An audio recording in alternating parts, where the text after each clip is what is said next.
नमस्कार साथियों। Good evening. कैसे हो बच्चों? हेलो।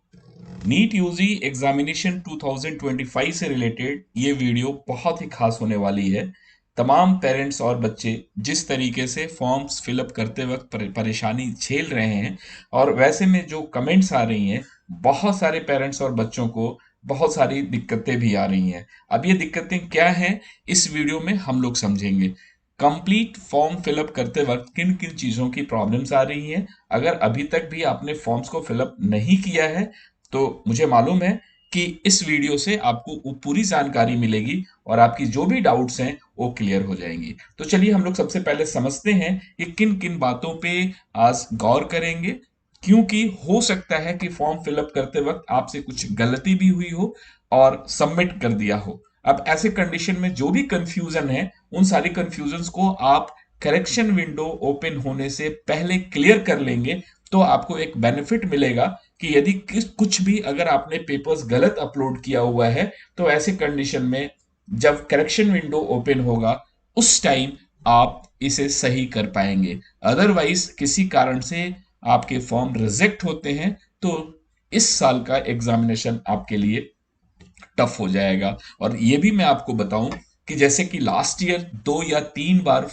विंडोज रजिस्ट्रेशन की ओपन हुई थी, इस बार इसकी संभावना कम रहेगी।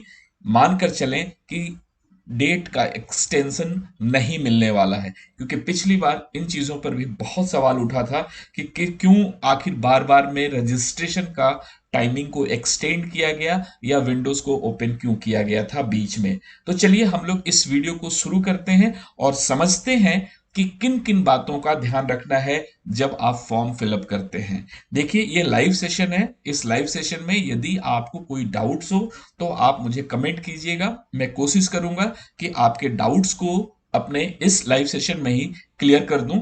इसके बावजूद यदि ये वीडियो आप बाद में देखेंगे, तो वैसे कंडीशन में भी अगर आपकी कोई डाउट्स होगी, तो आप मुझे कमेंट कीजिएगा।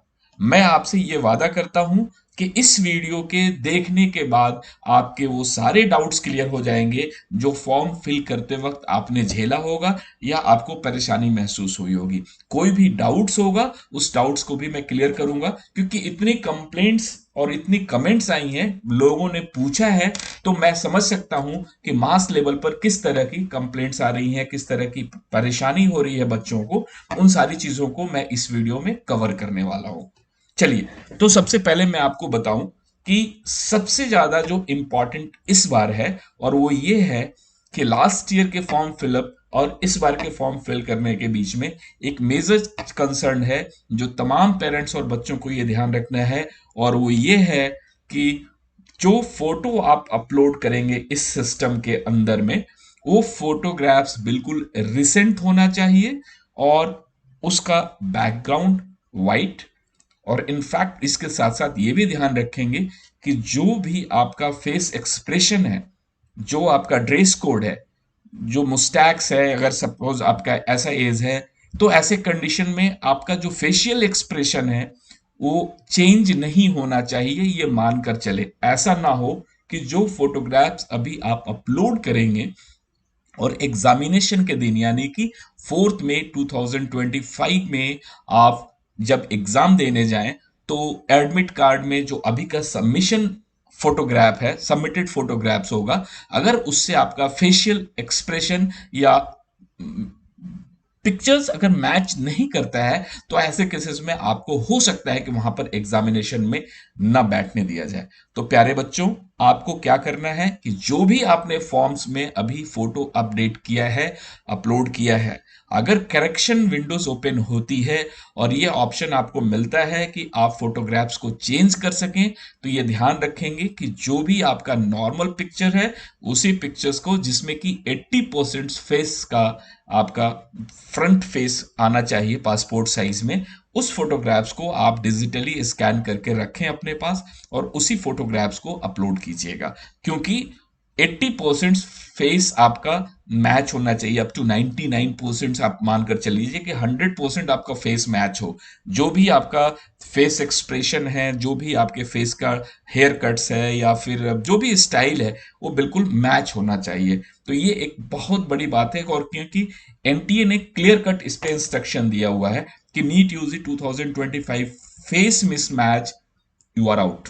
ध्यान रखेंगे, क्योंकि अगर आपका फेस मैच नहीं करेगा तो ऐसे कंडीशंस में आपको सिस्टम से बैठने नहीं दिया जाएगा।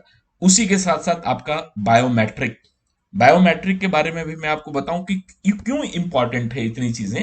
क्योंकि पिछली बार आप सभी को पता है, जो बच्चे इस बार रिपीट करने जा रहे हैं उन सभी पेरेंट्स और बच्चों को पता है कि लास्ट ईयर जितनी प्रॉब्लम्स आई थी, चाहे वो फॉर्म विंडोज को लेके या फिर एड्रेसेस को लेके, तो इन तमाम चीजों को प्रिकॉशनरी एनटीए इस बार काफी टफ रूल और सिस्टम बना रही है, जिससे कि मिनिमाइज की जा सके इस तरह के माल प्रैक्टिसेस को। तो आप ध्यान रखें कि एनटीए के फॉर्म फिलअप करते वक्त आप फोटोग्राफ्स में फोटो आपका मैच होना चाहिए। अगर चेहरा आपका किसी कारण से मैच नहीं करता है तो ऐसे कंडीशन में इसकी ज्यादा प्रोबेबिलिटी है कि आपको वहां पर एग्जामिनेशन के टाइम में आपको एंट्री ना मिले। उसके साथ साथ मैंने आपको बताया बायोमेट्रिक। अब बायोमेट्रिक के बारे में आपको पता है कि बायोमेट्रिक क्यों मैंने आपको बताया। आप जो फिंगर के जो इम्प्रेशंस आपने अपलोड किया होगा, फिंगर इम्प्रेशंस, बहुत सारे ऐसे भी बच्चे होते हैं जिनका फिंगर इम्प्रेशन जो आपने पेपर्स में दिया है वो बहुत क्लियर नहीं है, विजिबल नहीं है, हेजी है, क्योंकि आपको प्रैक्टिस नहीं है, आइडिया नहीं है। तो ऐसी चीजों में ध्यान रखना है कि जो भी आपने स्कैन किया है, या हो सकता है वो ब्लर हो गया हो, तो आपका जो फिंगर इम्प्रेशंस हैं जो पेपर पर आपने डाला है वो बहुत ही क्लियर होना चाहिए। ये भी ध्यान रखना है, क्योंकि करेक्शन विंडो के टाइम में मे भी आपके पास ऑप्शन ये सारी चीजें मिलेंगी जिसको आप सही कर पाएंगे। तो उन तमाम पेरेंट्स और बच्चों से मेरा रिक्वेस्ट है, जो भी बच्चे अभी अपने फॉर्म्स को अपलोड कर दिया है उसके बावजूद भी उन्हें थोड़ा सा डाउट ऐसा लगता है कि क्या मेरा बायोमेट्रिक इम्प्रेशंस जो है वो करेक्ट है या कुछ डाउटफुल है, तो ऐसे केसेस में आपको करेक्शन विंडो के टाइम में शायद आप चेंज कर पाएं।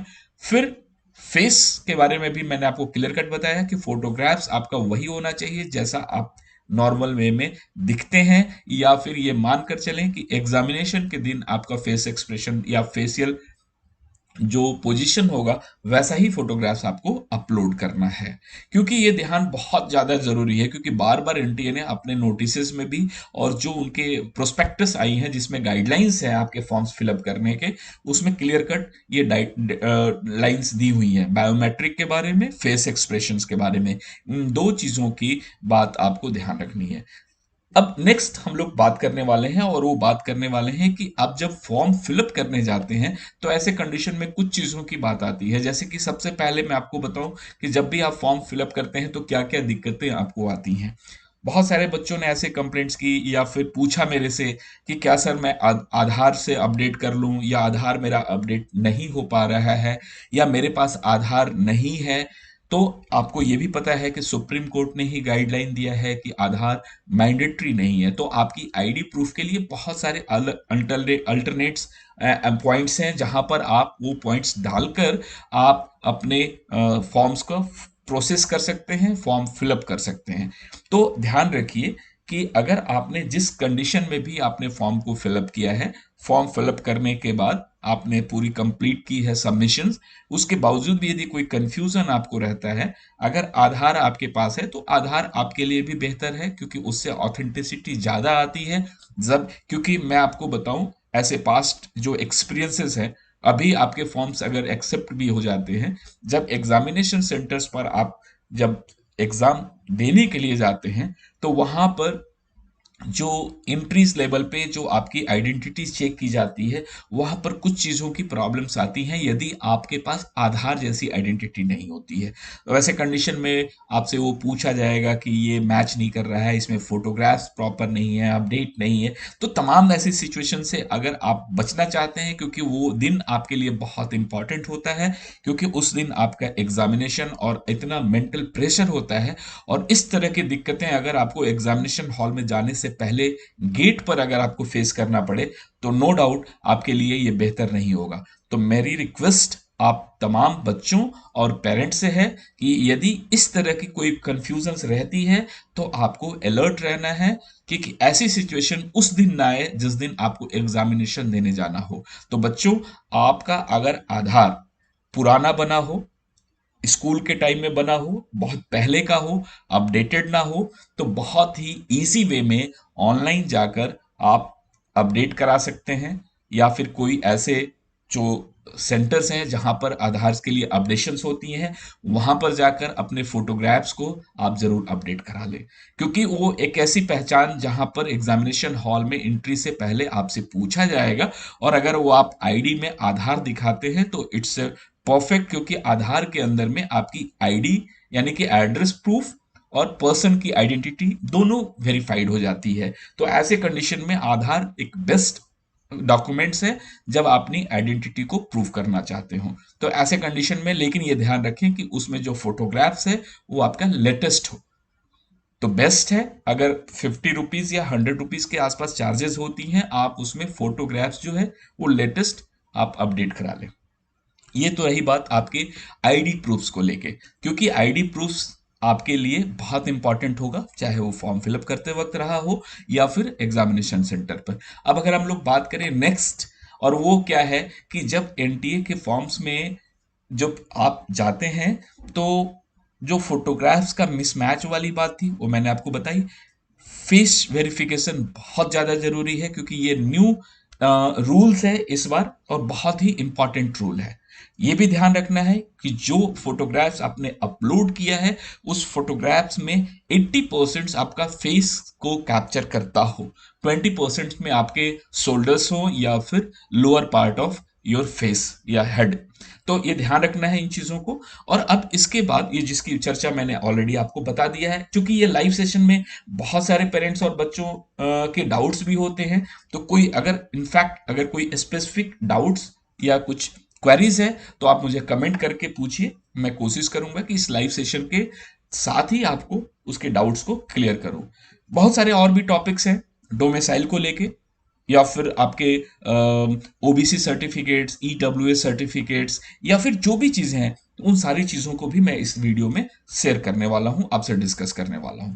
ये बिल्कुल इस लाइव सेशन में कोई ऐसा नहीं कि मैंने कोई पिन पॉइंटेड मैं आपको इन्फॉर्मेशन दे रहा हूं, मैं इंटायर कम्युनिकेशन का डिस्कशन आपके साथ करने वाला हूं, जिसमें कि जो भी फॉर्म फिलअप करते वक्त आपको डाउट्स आती हैं और उसका क्या रेमेडीज हो सकता है, उन सारी चीजों को भी मैं आपको स्टेप बाय स्टेप बताता जाऊंगा। तो आपको पता है प्लेन व्हाइट बैकग्राउंड होना चाहिए, एक बेसिक चीज है। Photo should be taken with in last 3 months. देखिए ये कुछ चीजें ऐसी हैं जो आपको परेशान कर सकती हैं, इसलिए 3 मंथ्स के अंदर का फोटोग्राफ्स होना चाहिए, प्लेन व्हाइट बैकग्राउंड होना चाहिए, 80% आपका फेस विजिबल होना चाहिए, और जो फोटोग्राफ है उसके अंदर में कोई शैडो नहीं होनी चाहिए। ऐसा ना हो कि कोई मोबाइल से आपने फोटोग्राफ्स लिया जिसमें कि कोई छाया बन रही हो, शैडो बन रहा हो। कैप या सन ग्लासेस, इनको भी आप अवॉइड करना है, ऐसा ना हो कि शैडोज हो या कैप हो या सन ग्लासेस। तो बहुत सारे पेरेंट्स हिंदी भाषी भी हैं जिन्हें इंग्लिश में थोड़ी सी परेशानी होती है, तो उनके लिए भी ये वीडियो बहुत खास है, उनको समझना है कि फोटो बहुत क्लियर होना चाहिए। अच्छा, फेशियल अपीयरेंस कंसिस्टेंट, ये देखिए, avoid any drastic changes such as having a beard और getting a new hairstyles. ये देखिए मैंने आपको थोड़ी देर पहले ये सारी चीजें बताई थी, जिसको ऑलरेडी उन्होंने मेंशन किया हुआ है अपने गाइडलाइंस में। तो ये बहुत ज्यादा जरूरी है कि अगर आप सेव्ड रखते हैं या फिर हेयर स्टाइल जो आपका है उसमें कोई चेंजेस आपको नहीं करना है, अदरवाइज एग्जामिनेशन के दिन में आपको परेशानी उठाना पड़ सकता है। अब देखिए उसके बाद एक सबसे जो मेजर कंसर्न है और वो है कास्ट सर्टिफिकेट्स, और दूसरी चीज है डोमेसाइल, यानी कि फर्स्ट कास्ट सर्टिफिकेट्स, दूसरी प्रॉब्लम जो बच्चों को फील हो रही है वो हो रही है कि डोमेसाइल्स को लेके बहुत सारा कंफ्यूजन है।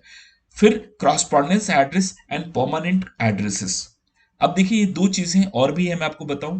कास्ट सर्टिफिकेट एक मेजर कंसर्न है, बहुत सारे पेरेंट्स को ये समझ में नहीं आ रहा है कि मेरे पास अपडेटेड कास्ट सर्टिफिकेट्स नहीं है, या फिर मेरे पास डोमेसाइल्स मेरे लिए क्लियर नहीं है, तो क्रॉसपॉन्डेंस एड्रेसेस और परमानेंट एड्रेस के बीच में आपको एक कंफ्यूजन हो रही है कि क्रॉसपॉन्डेंस एड्रेस, मैं यहाँ पढ़ाई कर रहा हूँ, रहने वाला किसी और जगह का हूँ, 10th और 12th मैंने कहीं और से किया हुआ है, तो किन चीज़ों को मैं वैलिड मानूं, कौन से हमारे लिए करेक्ट है होगा।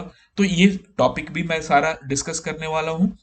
फिर एक जो पहली बार इस बार हुआ है वो है क्लास 10th सर्टिफिकेट्स, और ये 10th सर्टिफिकेट्स को लेके भी बहुत सारे पेरेंट्स और बच्चों को कंफ्यूजन रहा कि ये क्लास 10th सर्टिफिकेट्स कहाँ से लाया जाए, क्योंकि बहुत सारे स्कूल्स में आप बताया जाए तो सीबीएसई वगैरह में 10th के सर्टिफिकेट्स नहीं मिले हैं स्कूल की तरफ से। तो बच्चों को कहाँ से ये क्लास का 10th का सर्टिफिकेट मिलेगा, या क्रॉसपॉन्डेंस एड्रेस और परमानेंट एड्रेस के लिए क्या अल्टरनेट होगा, कास्ट सर्टिफिकेट्स और डोमिसाइल को कैसे क्लियर किया जाएगा। तो चलिए इन सारी बातों को फिर से हम लोग समझते हैं। तो देखिए मैं सबसे पहले आपको क्लियर कर दूं, एक एफिडेविट टाइप की चीज है जहां पर आपको क्रॉसपॉन्डेंस एंड परमानेंट एड्रेस की बात क्लियर होती है। देखिए कुछ स्टेट्स में मैं आपको क्लियर करूं कि एफिडेविट्स के लिए मिनिमम 100 रुपीज का स्टैम्प पेपर मैंडेटरी है। कुछ स्टेट्स ऐसे हैं जहां पर एफिडेविट्स के लिए 10 रुपीज के स्टैम्प पेपर पर भी काम चल जाता है।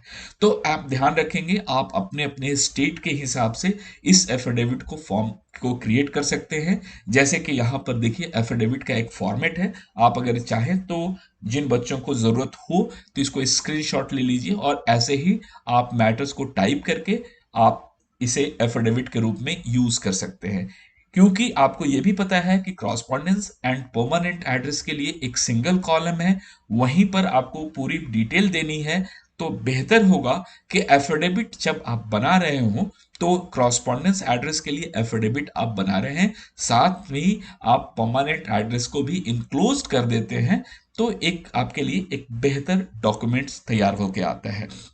जैसे कि मैटर है affidavit, I dash dash son of daughter of dash dash aged about इतना रेसिडेंस ऑफ। तो ये वो एड्रेस है जहां पर आप रह रहे हो क्रॉसपॉन्डेंस एड्रेस के रूप में, India, do hereby solemnly and sincerely affirm and state on oath as follows. पहला, I am the deponent herein as such well acquainted with the fact of this affidavit, that is I am residing at above mentioned address, जो आपने ऊपर में address डाला है इसी के साथ साथ नीचे hence I declare that the above mentioned address is my present correspondence address and my permanent address is under mentioned। तो एक ऐसी एफिडेविट जिसके अंदर में वो दोनों मैटर को आप क्लियर कर सकते हैं। ऊपर में जो एड्रेस आपने जो आपका क्रॉसपॉन्डेंस एड्रेस है उसको आप डाल दीजिए, जो आपके आधार में या फिर बैंक पासबुक या जो भी आपके पास वोटर आईडीज वगैरह है उसमें जो आपका परमानेंट एड्रेस है उसे भी आप इसमें डाल दें। I am submitting this of affidavits as address proof. The above furnished information is true and correct to the best of my knowledge and belief. Nothing is concealed, conciliated and mispresented।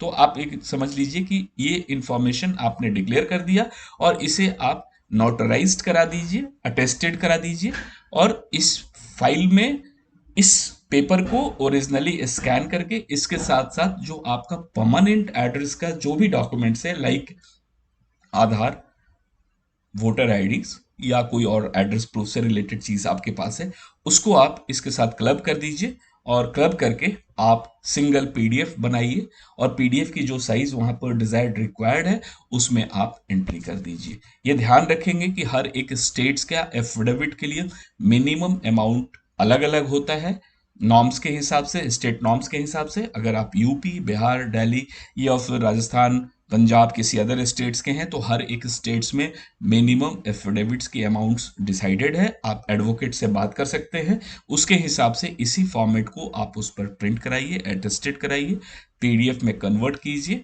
और जो आपका permanent address है उसको attach करके एक साथ single PDF को upload कर देना है। नेक्स्ट बात मैं आपसे बताऊं कि कास्ट सर्टिफिकेट्स भी एक ऐसी बात है जहां पर ये एक कंफ्यूजन हो रहा है बहुत सारे बच्चों को कि ईडब्ल्यूएस सर्टिफिकेट्स या ओबीसी सर्टिफिकेट, एससी एसटी का सर्टिफिकेट, तो इन चीजों का क्या दरअसल वैलिडिटी है सर्टिफिकेट्स की, या फिर कौन से सर्टिफिकेट्स अपलोड किए जाएं, मेरे पास ये सर्टिफिकेट अवेलेबल है या नहीं है, अगर नहीं है तो फिर क्या किया जाए। सपोज ईडब्ल्यूएस सर्टिफिकेट्स की बात हो रही है, या फिर ओबीसी एनसीएल। तो ये तमाम ऐसी चीजें हैं जहां पर कंफ्यूजन है बच्चों को कि हम क्या एंटर करें, कौन सा डॉक्यूमेंट्स एंटर करें। सपोज मेरे पास ईडब्ल्यूएस सर्टिफिकेट है लेकिन उसकी एक्सपायरी डेट है, ओबीसी एनसीएल सर्टिफिकेट है बट वो एक्सपायर्ड है, या एससी एसटी है तो वो क्या सर्टिफिकेट्स की कोई एक्सपायरी डेट होती है। तो मैं आपको बताऊं कि एक्सपायरी डेट की बात अगर की जाए तो सबसे ज्यादा इंपॉर्टेंट है आपको ईडब्ल्यूएस और ओबीसी एनसीएल। अब देखिए ईडब्ल्यूएस सर्टिफिकेट जो है इकोनॉमिकली वीकर सेक्शन, जो जनरल कैटेगरी के बच्चे के लिए जरूरत है, तो ईडब्ल्यूएस सर्टिफिकेट्स आपके पास अगर पुराना बना हुआ है तो फॉर्म फिलअप करते वक्त आप उसी फॉर्म्स में आप इंटर कीजिए लास्ट जो एक्सपायर्ड भी है, कोई दिक्कत नहीं है, ईडब्ल्यूएस सर्टिफिकेट्स, क्योंकि ईडब्ल्यूएस सर्टिफिकेट्स आपका एक फाइनेंशियल ईयर का बनता है और वो 31 मार्च को खत्म हो जाता है एवरी ईयर। तो फाइनेंशियल ईयर्स आपका चेंज होगा तो नए ईडब्ल्यूएस सर्टिफिकेट की जरूरत होगी। वैसे ही ओबीसी सर्टिफिकेट भी फाइनेंशियल ईयर के हिसाब, क्योंकि ओबीसी सर्टिफिकेट कास्ट इंडिकेटेड करता है, लेकिन एनसीएल यानी कि नन क्रीमी लेयर्स ये आपके लिए फिर फाइनेंशियल मैटर इंक्लूड होता है। और कुछ लोगों ने ये भी सवाल किया था कि ये फाइनेंशियल्स जो बैरियर्स हैं, यानी कि 8 लाख रुपीज का किसका है, बच्चे का है कि पेरेंट्स का है। तो ये जो एनसीएल सर्टिफिकेट बनती है ओबीसी एनसीएल, इसमें फाइनेंशियल जो वेल्थ देखी जाती है वो पेरेंट्स की देखी जाती है, बच्चों का नहीं। तो ध्यान रखेंगे कि ओबीसी एनसीएल पेरेंट्स का के लिए बिहाफ में एनसीएल जो होता है वो मनी मैटर्स पेरेंट्स का होता है, और आपका जो ओबीसी सर्टिफिकेट है वो इंडिविजुअल आपका या आपकी फैमिली की क्योंकि कॉमन होता है। तो ये ध्यान रखेंगे। यहां पर भी एक्सपायरी डेट्स का मामला है क्योंकि 31 मार्च को फिर ये खत्म हो जाता है। वैसे तो स्टेट लेवल पर 3 साल के लिए बनता है ये सर्टिफिकेट्स, उसकी वैलिडिटी सर्टिफिकेट्स पे भी लिखी रहती है, लेकिन जब आप काउंसलिंग में जाएंगे ऐसे कंडीशंस में आपको 1 अप्रैल और उस साल का जिस साल में आपने एग्जामिनेशन दिया है वो साल होना चाहिए। जैसे कि नीट यूजी 2025 में यदि आप पार्टिसिपेट कर रहे हैं तो 1 अप्रैल 2025 के बाद का बना हुआ सर्टिफिकेट ओबीसी या ईडब्ल्यूएस ही वैलिड होगा। लेकिन जब आप फॉर्म फिलअप करते हैं तब क्या यूज करेंगे, तो मैं आपको बताऊं कि जो आपके पास पुराने सर्टिफिकेट्स हैं उन्हीं की डिटेल को फिलअप करके आप उसको सबमिट कर सकते हैं। एससी और एसटी के लिए एज सच कोई एक्सपायरी डेट सर्टिफिकेट्स की नहीं होती है, जो आपके पास है आप उसे सबमिट कर सकते हैं। फिर सेकंड मैटर आता है वो डोमिसाइल से रिलेटेड। देखिए डोमिसाइल एक ऐसा फैक्टर है जो हर एक स्टेट लेवल पे वैरी करता है। स्टेट लेवल के अलग अलग नॉर्म्स हैं। कुछ स्टेट्स 10th और 12th में आपने जो एग्जाम दिया है, पढ़ाई की है, उसे ही बेस्ड मान के वहां की डोमिसाइल ट्रीट की जाती है, चाहे आप कहीं के भी रहने वाले हो। लेकिन अगर आपने 10th और 12th उस इस पर्टिकुलर स्टेट से एक साथ किया है क्लियर, तो आपको माना जाएगा कि आप उसी डोमिसाइल में हैं। कुछ ऐसे स्टेट्स हैं जहां पर सिर्फ 12th का एग्जामिनेशन, जैसे दिल्ली है, वहां पर सिर्फ 12th, अगर आपने 11th और 12th आपने दिल्ली से किया है तो आपको दिल्ली की डोमिसाइल मानी जाएगी। यूपी एक ऐसा है जहां पर 10th और 12th अगर आपने क्लियर किया है तो वो यूपी का डोमिसाइल माना जाएगा। तो कुल मिलाकर देखा जाए तो डोमिसाइल एक सब्जेक्ट टू स्टेट मैटर है स्टेट काउंसलिंग के अंदर में। लेकिन अगर मैं इन जनरल बात करूं कि आपकी डोमिसाइल क्या हो सकती है ऑल इंडिया काउंसलिंग को लेके, तो ऑल इंडिया काउंसलिंग को लेके डोमिसाइल एक बहुत बड़ा इशू नहीं है, क्योंकि ऑल इंडिया काउंसलिंग में जो 15% जो सीट्स होती हैं उनकी काउंसलिंग के लिए कोई आपके लिए स्पेसिफिक बॉर्डर लाइन या बाउंड्रीज नहीं होती है कि आप किस स्टेट के हैं, क्योंकि वो 15% जो ऑल इंडिया का होता है सीट्स, उसमें किसी भी स्टेट्स के बच्चे को उसमें पार्टिसिपेट करने का मौका मिलता है। तो वहां पर आपको कोई कंफ्यूजन नहीं होने वाला है। रही बात जो फॉर्म फिल करते वक्त आपसे पूछा जाता है कि आपकी डोमिसाइल क्या है, तो ये ध्यान रखेंगे कि हर एक स्टेट का अलग डोमिसाइल नॉर्म्स है। ऐसे कंडीशन में आप अपने अपने स्टेट्स के बारे में जानते होंगे, तो फॉर्म फिलअप करते वक्त बहुत ज्यादा कंफ्यूजन नहीं होना चाहिए। एक चीज और भी ध्यान रखेंगे, ड्यूअल डोमिसाइल्स के चक्कर में आप नहीं पड़ेंगे। बहुत सारे लोग आपको कंफ्यूज करेंगे कि आपकी ड्यूअल डोमिसाइल हो सकती है, आप दिल्ली भी दिखा सकते हैं, बिहार भी दिखा सकते हैं, या फिर दिल्ली और यूपी दिखा सकते हैं, या राजस्थान और बिहार दिखा सकते हैं, क्योंकि बहुत सारे बच्चे हैं जो बिहार से, यूपी से, दिल्ली से, हरियाणा से राजस्थान जाकर पढ़ाई करते हैं, और वो सोचते हैं कि शायद राजस्थान भी डोमिसाइल में दिखा दूं या फिर यूपी दिखाऊं। तो इस तरह के कंफ्यूजन में ना आप पड़े। हर एक स्टेट्स के जो भी आपकी बेसिक डोमिसाइल है, कहीं कहीं पर ये कंफ्यूजन जरूर होता है, जहां पर पेरेंट्स कहीं जॉब कर रहे होते हैं, बच्चे ने 10th कहीं और से किया हुआ है, 12th कहीं और से किया हुआ है, या फिर उनका नेटिव प्लेस कुछ और होता है। तो बच्चों ये ध्यान रखना है आपको कि हर एक स्टेट्स की डोमिसाइल कंडीशंस अलग अलग होती है, उनको आपको समझना है। नेक्स्ट पॉइंट है क्लास 10th का सर्टिफिकेट्स। तो पहले मैं क्लास 10th सर्टिफिकेट्स का आपको ऑप्शन दे दूं, उसके बाद डोमिसाइल पे डिटेल बात करूंगा स्टेट वाइड। अब आप समझिए कि क्लास 10th का सर्टिफिकेट आप कहां से पाएंगे। मुझे मालूम है बहुत सारे बच्चों ने फॉर्म फिलअप कर लिया होगा, लेकिन जिन बच्चों ने अभी तक फॉर्म फिलअप नहीं किया है और क्लास 10th सर्टिफिकेट्स के लिए आप परेशान हो रहे हो, तो ध्यान रखिए, क्लास 10th सर्टिफिकेट्स आपको बहुत ही इजीली अपने डिजी लॉकर से जाकर आप सर्च करके डाउनलोड कर सकते हैं और उस फाइल को आप अपलोड कर दीजिए।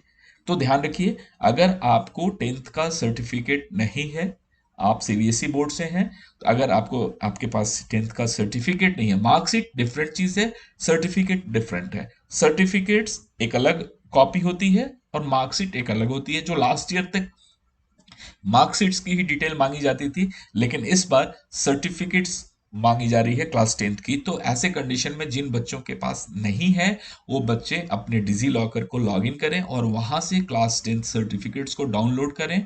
बाय डिफॉल्ट वो पीडीएफ में ही आती है और उस पीडीएफ को अपलोड कर दीजिए। डोमिसाइल सर्टिफिकेट्स के बारे में मैं आपको बताऊं, डोमिसाइल में जो भी डाउट्स हैं उसको मैं इस वीडियो में क्लियर करने वाला हूं।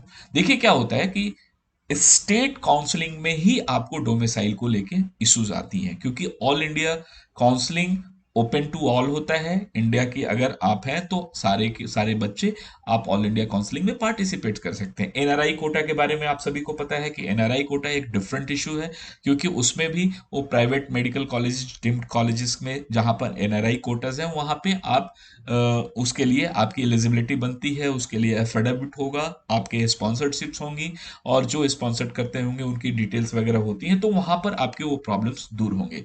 अब यहां पर जो बात हो रही है वो बात हो रही है आपकी डोमिसाइल। देखिए ध्यान रखना है, इन सारी बातों को क्लियर करते वक्त मैं आपको दो चीजों को बताना चाहता हूं। कभी भी जो एनटीए ने अपने वेबसाइट्स पर जो गाइडलाइन दिया है उस गाइडलाइन को फॉलो करना है। कहीं पर कोई कंफ्यूजन होता है तो किसी भी थर्ड पार्टी के कमिटमेंट्स या थर्ड पर्सन के कमिटमेंट्स पर आपको विश्वास नहीं करना है। कहीं पर कोई डाउट हो तो सबसे पहले एनटीए की जो ऑफिशियल वेबसाइट्स है वहां पर जो पीडीएफ अपलोडेड की गई है गाइडलाइंस के रूप में, वो आपके लिए बेस्ट पार्ट है जहां से आप अपने डाउट्स को क्लियर कर सकते हैं। लेकिन इस वीडियो के माध्यम से मैं आपको कुछ इंफॉर्मेशन दूंगा जिससे कि आपके बहुत सारे डाउट्स क्लियर हो जाएंगे। इनफैक्ट इसके बावजूद भी कोई कंफ्यूजन होगा तो आप मुझसे पूछ सकते हैं। तो अभी तक जो मैंने पॉइंट्स क्लियर किया है, फेस, बायोमेट्रिक और आपका डोमिसाइल की चर्चा अभी मैं कर रहा हूं, और कास्ट सर्टिफिकेट्स की बात जो मैंने आपको पहले बता दिया। अब आती है बात क्लास 10th सर्टिफिकेट्स, वो भी मैंने आपको डिजी लॉकर से बताया। अब हम लोग आगे बढ़ते हैं और वो है स्टेट कोटा में आपको जरूरत पड़ेगी डोमिसाइल। तो ध्यान रखिएगा, इस फॉर्म को फिलअप करते वक्त आपके पास जो डोमिसाइल्स का कंफ्यूजन है, इससे आपकी ऑल इंडिया काउंसलिंग या फॉर्म फिलअप करते वक्त या फिर आपके एग्जाम देने तक कोई कंफ्यूजन नहीं होगा। कंफ्यूजन कहां होगा, जब आप अपने अपने स्टेट में काउंसलिंग में पार्टिसिपेट करने जाएंगे, उन कंडीशंस में आपके पास ये प्रॉब्लम्स आएंगी कि आपकी डोमिसाइल्स को कैसे जस्टिफाई किया जाए या आप कैसे जस्टिफाई कर पाते हैं। तो आपको मैं बताऊं कि इस वीडियो में मैं हर एक स्टेट के बारे में, हर एक स्टेट के अपने अपने नॉर्म्स हैं डोमिसाइल्स को जस्टिफाई करने का, तो वो आपको यहां पर मैं बताने वाला हूं। राइट। अब ये ध्यान रखिए कि जो कैंडिडेट्स हैं उनका एज का पैरामीटर भी आपको पता है कि यहाँ पर क्या एज होना चाहिए, यानी कि मिनिमम 17 ईयर्स एज होना चाहिए और उससे कम नहीं होना चाहिए, यानी कि 31/12/2008, 31/12/2008 से पहले जन्म लेने वाले बच्चे एलिजिबल हैं नीट यूजी 2025 यूजी के लिए, राइट। अब आगे बढ़ते हैं और वो है डोमिसाइल क्राइटेरिया। ये देखिए, ये बहुत ही इंपॉर्टेंट है। मुझे मालूम है बहुत सारे पेरेंट्स और बच्चे अभी भी स्टिल कंफ्यूज हैं और उन्हें लगता है कि शायद मेरा ये डोमिसाइल होगा और या ये भी हो सकता है या दोनों होगा।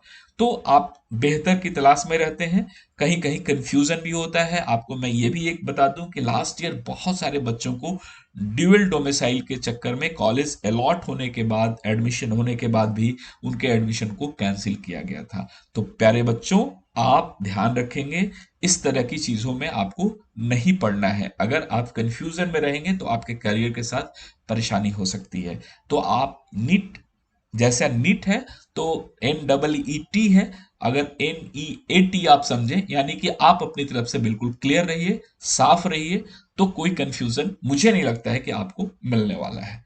अब देखिए क्या है कि नीट के बारे में जो डोमिसाइल का सर्टिफिकेट्स है उसमें किन किन चीजों को कवर की जाती है, पहले तो आप ये समझ लीजिए कि इशुइंग अथॉरिटी कौन सी है, यानी कि designated by the state government such as district magistrate, sub divisional magistrate और अनदर ऑथोराइज्ड ऑफिसर्स, क्योंकि हर एक स्टेट्स में कुछ कुछ चीजें अलग होती हैं।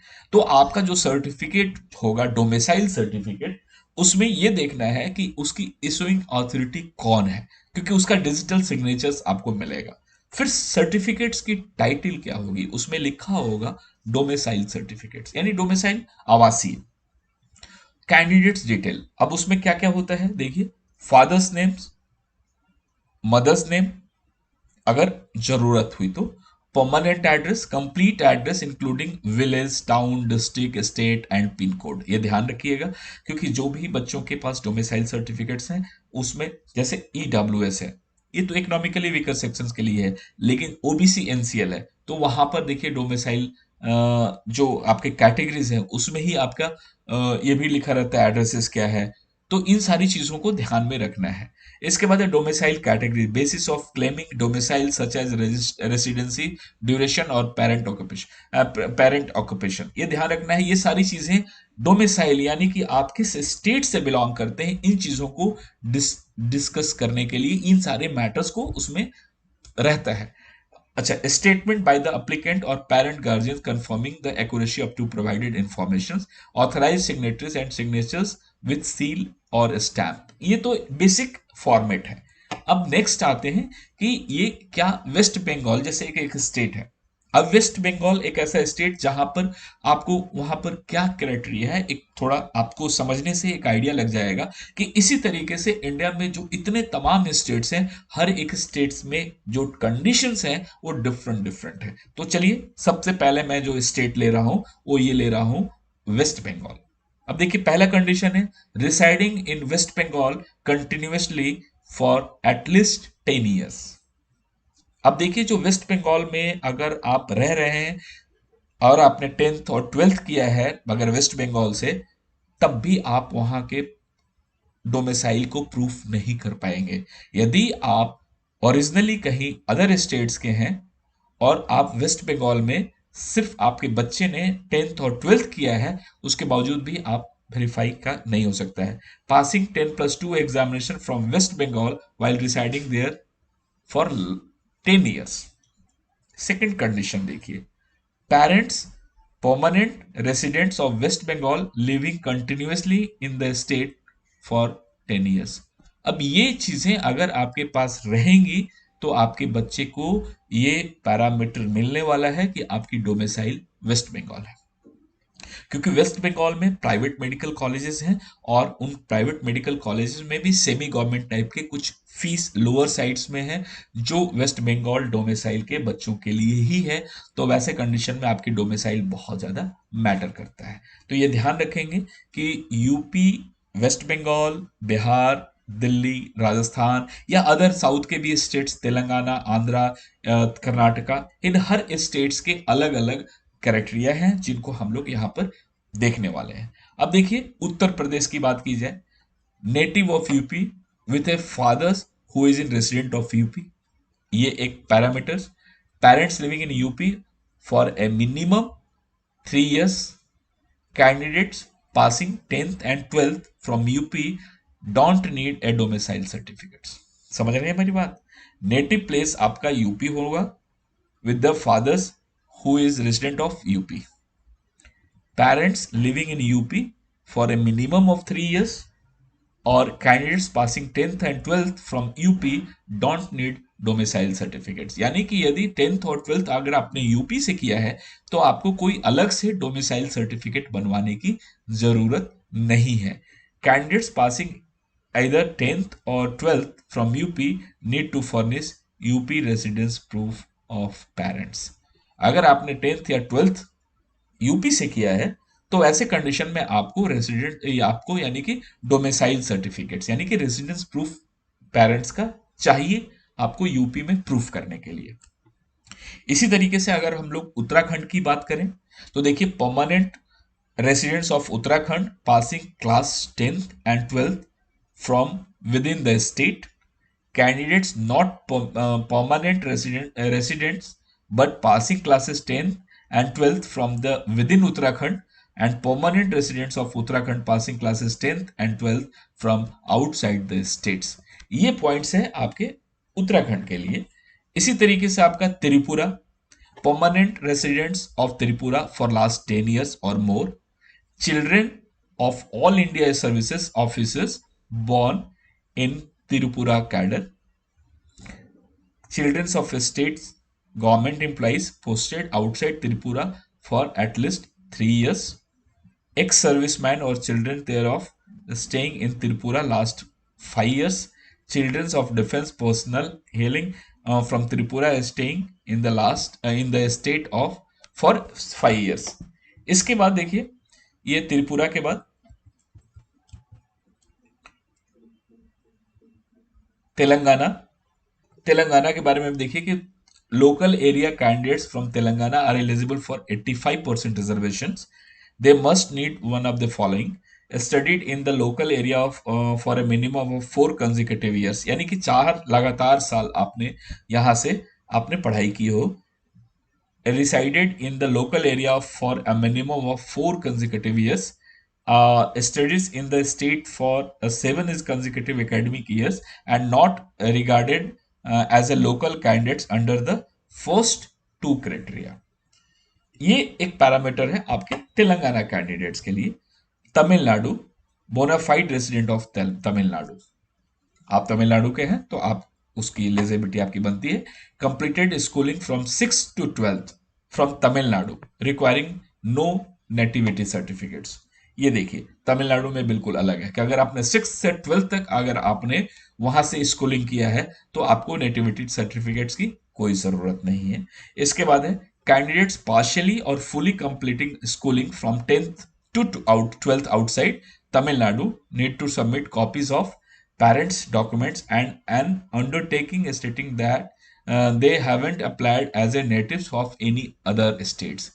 क्योंकि सिंगल डोमिसाइल्स आपके लिए ध्यान रखना है, जो मैंने पहले भी बोला है और आपको फिर से बता रहा हूं। ड्यूअल डोमिसाइल्स, अगर आपको ऐसा लगता है कि शॉर्टकट में ड्यूअल डोमिसाइल से आपको कुछ बेनिफिट्स मिलने वाला है तो आपके लिए वो खतरा है, आपके बच्चों के लिए, आपके बच्चों का कैरियर्स के लिए प्रॉब्लम हो सकती है।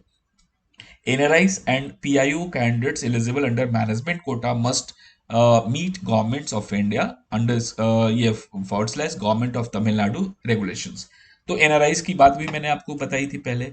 इसी तरीके से देखिए Rajasthan, certified resident of Rajasthan, parents must have lived in Rajasthan for a minimum period of 10 years with the candidates studying in the state from class 8th to 12th।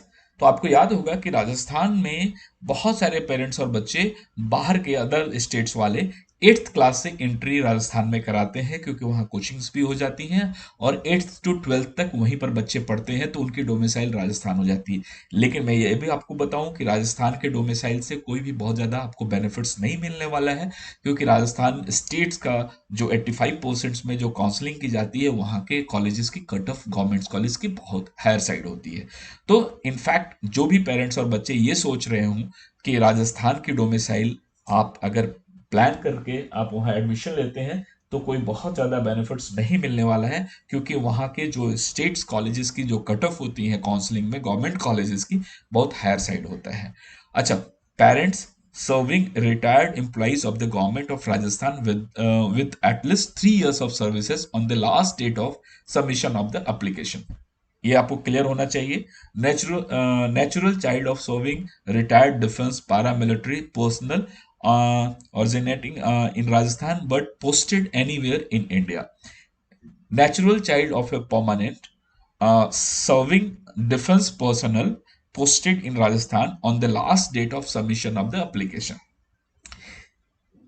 Child of a judge of the Rajasthan High Court not availing a similar benefit in any other states. Right? अब पौंडीचेरी, तो इस तरह से मैं आपको बताऊं, ये screenshot आप अपने अपने कंसर्न स्टेट्स के बारे में आप जान सकते हैं, क्योंकि मैंने सारे के सारे स्टेट्स को इस वीडियो में कवर किया है। क्योंकि वीडियो बहुत लंबी हो जाएगी, तो मैं अब आपको एक एक 15 सेकेंड्स में हर एक स्टेट्स के बारे में आपको बोलता हुआ मैं आगे बढ़ना चाहता हूं। पौंडीचेरी, ये डिटेल है जो लास्ट ईयर तक की थी। अब इस साल तो मुझे नहीं लगता है कोई चेंजेस आनी चाहिए, तो जो लास्ट ईयर की जो डोमिसाइल के जो नॉर्म्स थे वही होंगे इस बार भी। अब आइए Orissa. Candidates eligible for Orissa MBBS BDS admission must be permanent natives of Orissa और childrens of all India civil services officers serving in the Orissa cadre NEET domicile criteria. NEET में वेस्ट उड़ीसा एक ऐसा स्टेट जहां पर अदर स्टेट्स के बच्चे पार्टिसिपेट नहीं कर सकते हैं, प्राइवेट मेडिकल कॉलेज में भी। गवर्नमेंट के लिए 100% है, कोई भी कंडीशंस नहीं है, 10th 12th पढ़ाई लिखाई ऐसी कुछ भी चीजें नहीं है। सिर्फ आपकी जो सिविल सर्विसेज हैं वहां पर जो सर्विसेज दे रहे हैं उनके बच्चे, या फिर आप बाय डिफॉल्ट आप उड़ीसा के रहने वाले हैं। इसी तरीके से देखा जाए तो पंजाब की जो नॉर्म्स है वो आपके स्क्रीन पर है। 85% काउंसलिंग के लिए ये है कि वो only bonafide residents of Punjab are eligible for the 85% state quota seats through Punjab UG NEET admission. Exceptions include candidates whose parents worked in the central government of India, Punjab government, or all India services and have passed away, among others. ये आपके पंजाब का domicile rule है। अब मेघालय की बात करें तो ये देखिए, residents permanent domicile of one of the 8 north state of India including Sikkim, यानी कि जो नॉर्थ ईस्ट में जितने भी स्टेट्स हैं उन स्टेट्स के हिसाब से मेघालय का आपका डोमिसाइल है। मिजोरम की बात की जाए तो candidate must have Indian nationals and permanent residents domicile of Mizoram to avail the state quota reservations in Mizoram NEET admissions. Manipur, ये है आपका महाराष्ट्र। महाराष्ट्र में देखिए वैसे भी क्या होता है कि महाराष्ट्र में अदर स्टेट्स के बच्चे पार्टिसिपेट नहीं कर पाते हैं।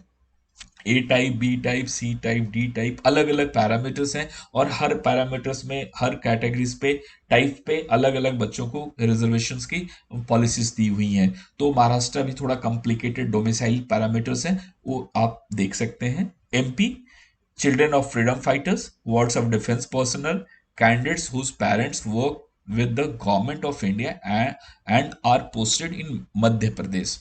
ये है आपके एमपी का डोमिसाइल क्राइटेरिया। इसके बाद ये केरला। केरला के बारे में भी आप देखिए, केरला में भी वो कैटेगरीज वाइज होता है, non Kerala, NK1, NK2, Keralite categories, Kerala origin candidates और childrens of all India services officers posted in Kerala eligible for the communal specials reservations और फी कंसेशंस। फिर इसके बाद NK1 और NK2, ये कंडीशन है आपके केरला की डोमिसाइल्स का। कर्नाटका, काफी पॉइंट्स हैं, आप इसको फ्रीज करके स्क्रीन से आप चेक कर सकते हैं कि क्या क्या पॉइंट्स हैं। सारे पॉइंट्स को आप कर्नाटका का चेक करके आपको आइडिया लग जाएगा। इसके बाद हरियाणा, हरियाणा में भी ये जो डोमिसाइल के नॉर्म्स हैं, JNK, झारखंड, तो ये तीन स्टेट्स यहाँ पर हो गए, हरियाणा के, JNK और झारखंड। ये तीन स्टेट्स का आपको यहाँ पर नॉर्म्स आपको मैं स्क्रीन पर दिखा रहा हूँ। माइट भी थोड़ा हेजी हो सकता है, रेजोल्यूशंस आप बढ़ाकर स्क्रीनशॉट लेके आप इसको पढ़ सकते हैं, आपको क्लियर हो जाएगा। इसी तरीके से दिल्ली है, दिल्ली में भी अगर आपने 12th दिल्ली से किया है तो आपका एलिजिबिलिटी बनती है, यानी कि 11th और 12th अगर आपने दिल्ली से किया है तो आपकी डोमिसाइल दिल्ली होती है। 10th और 12th का कोई पैरामीटर्स नहीं है, जैसे कि यूपी में 10th और 12th अगर आप करते हैं यूपी से तो आपकी डोमिसाइल यूपी मानी जाएगी, लेकिन दिल्ली में अगर आपने सिर्फ 11th और 12th आपने अगर दिल्ली से किया है तो आपकी डोमिसाइल जो है वो दिल्ली मानी जाएगी।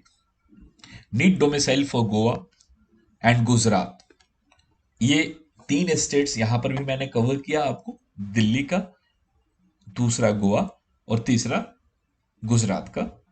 इसके बाद ये दादर नगर हवेली, यहाँ पे यूनियन टेरिटरी है, इसके भी नॉर्म्स हैं जो स्क्रीन पर आपको मैं दिखा रहा हूँ। कोई कंफ्यूजन हो आप इसको आराम से पढ़िए, कोई कंफ्यूजन हो कोई डाउट हो तो कमेंट करेंगे तो मैं कोशिश करूंगा आपको एक्सप्लेन कर पाऊँ। छत्तीसगढ़, आप जैसे छत्तीसगढ़ के बारे में है कि be born in Chhattisgarh, hold domicile status in Chhattisgarh, pass class 12th from an educational institution affiliated to the Chhattisgarh board और any other recognised board, right. तो आप अगर 12th अगर आपने पास किया हुआ है छत्तीसगढ़ से तो आपकी एलिजिबिलिटी डोमिसाइल सर्टिफिकेट्स मानी जाएगी कि आप छत्तीसगढ़ के हैं। Have parents employed by the central government और Chhattisgarh government residing in the states, तो भी आपकी डोमिसाइल को छत्तीसगढ़ ही मानी जाएगी। इसके बाद देखिए असम, कैंडिडेट्स और their parents must have continuously lived in Assam for a minimum 20 years. Candidate must have studied in Assam from class 7th to 12th. तो आसाम का कंडीशन दो, 7 से 12 क्लासेस तक आपने अगर पढ़ाई वहां की है तो, या फिर कोई ऐसे पेरेंट्स आपके जो 20 सालों से कम 20 साल से अगर वो असम में है तो माना जाएगा कि आपकी डोमिसाइल असम है। अब इसके बाद आइए बिहार। अब बिहार का जो डोमिसाइल कंडीशन है वो है candidates parents must be residents of Bihar और refugees settled in Bihar, right. Candidates parents may belongs to another states but must be employed by the Bihar government. आप हो किसी और स्टेट के और लेकिन आपके पेरेंट्स अगर बिहार के किसी गवर्नमेंट स्टेट गवर्नमेंट में जॉब करते हैं तो आपकी डोमिसाइल बिहार मानी जाएगी। कैंडिडेट्स पेरेंट्स,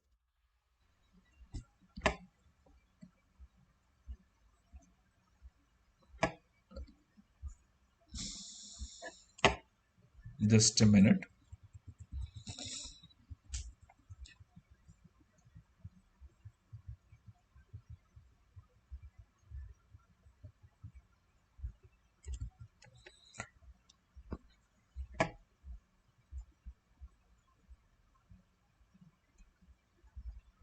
ये आपने देखा, इसका candidates parents were in Bihar government service before the creation of Jharkhand with transferable job services of to Bihar to or Jharkhand. Candidates parent Candidates parents must be employed in the by the central government and PSUs with posting in Bihar. तो ये बहुत सारे parameters थे बिहार के लिए भी, जिसमें कि क्लियर कट है कि आप अगर बिहार के डोमिसाइल्स के लिए आप एलिजिबिलिटी आपकी बनती है या नहीं बनती है, ये नॉर्म्स को आप चेक कर सकते हैं।